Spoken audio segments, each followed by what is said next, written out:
الله په نامه او السلام علیکم ورحمت الله. زه په خپل وخت سره مطلب چې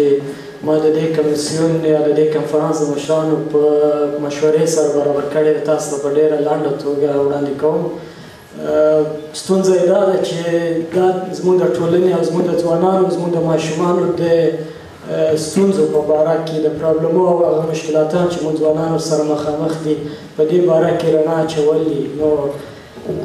دا که د صفات خبر وای خو ما په ډېره اسانتیا سره کولی شوی چې د خپل ځوانانو د خپل ټولنې صفتونه وکړم، ولې چې صفتونه هم ډېر موږ لرو او د الله فضل او د مور پلار ټول هغه زحمتونه دي چې زموږ ځوانان او ماشومان په نسبي توګه سره نسبت له نورو خلکو ته نسبت له نورو ګروپو ته چې موږ یې وینو په سمه لاره روان دي. خو دا باید د سالمې او د عالمانه مفکورې په حیث باندې دا باید ومنو چې ډېرې ستونزې هم شته او د ډېر ځوانانو او ماشومانو له ستونزو سره مخامخ دي او دا باید ډېر صادقانه موږ په دې باندې غور وکړو. دا آسان کار نه دی. څنګه د دې کنفرانس ستاینه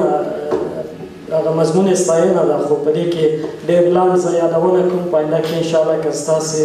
همکاري وه او د بعضې ټولنو همکاري وه بیا به زه انشاءالله یو پروګرام به ونیسو او په دې باره کې به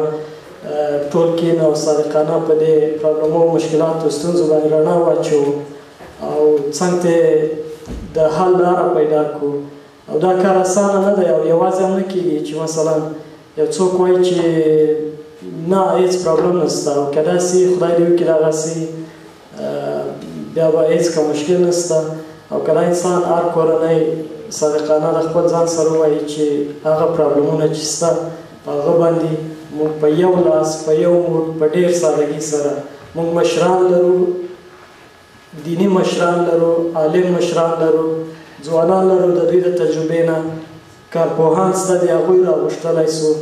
هغوی دې په دې مسله باندې کومک وکړي او په ډېر اسانه سره یو د بل د تجربو څخه ګټه واخلو او بې له دې نه چې که ماشوم یا ځوان ته ګوته ونیول سي او هغه احساس وکړي چې دا کنفرانس په ما جوړ شوی ده. نه، مقصد د دې کنفرانس به دا وي په انشاءالله کې که همکاري وه ستاسې د خوا نه ما پخپله بعضې کورسونه چې ویلي دي دا د ځوانانو د راهنمایي په باره کې هغه کمون سره د معلومو تماس نیولی ده. کمون ډېره علاقمندي ښکاره کړې او د معلومو اسلامیک سنټر دی خپل علاقمندي ښکاره کړې. خو زه دا مسؤلیت لرم چې اول د خپل کورنۍ نه شروع کړي، اول سړی د خپل ځان نه شروع کړي او زما کورنۍ زما خلک دي زما افغانان دي. نو که ستاسې همکاري وي لاس به بیا په دې باره کې سره وکړي. په آینده کې به وغواړو داسې یو څو ساعته والا کنفرانس جوړ کړو چې ډېر صادقانه توګه سره په ډېر اسانه سره بعضې پرابلمونو ستونزې چې مخه نیول کېږي مخه یې ونیسو او بعضې چې زموږ ځوانان دي سړی نه غواړي مثلا وخت ضایع کړي، سره باید سپورت وکړي، باید درس ووایي او باید علم زده کړي. دې دنیا کې که ځای په ځای ودرېږي هم شاته پاتې که مخته ولاړ نه سې شاته پاتې کېږي. ډېر رقابت را روان دی، دنیا ټول په رقابت چلیږي او د هر طایفې د هر دغه نوم یادېږي چې دا کوم خلک دي. ټول سویډن کې یو، ټول سویډنیان به ځان ته وایي او ځان ته افغانان وایي خو دا ټول موږ په یوه نامه یادېږو که وغواړو که ونه غواړو. دا ښه دی سړی یو ښه مثال سي جامعې ته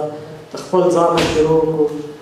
بیا یو بل سره کومک سو او په دې باره کې که ستاسې کوم همکاري او علاقمندي وه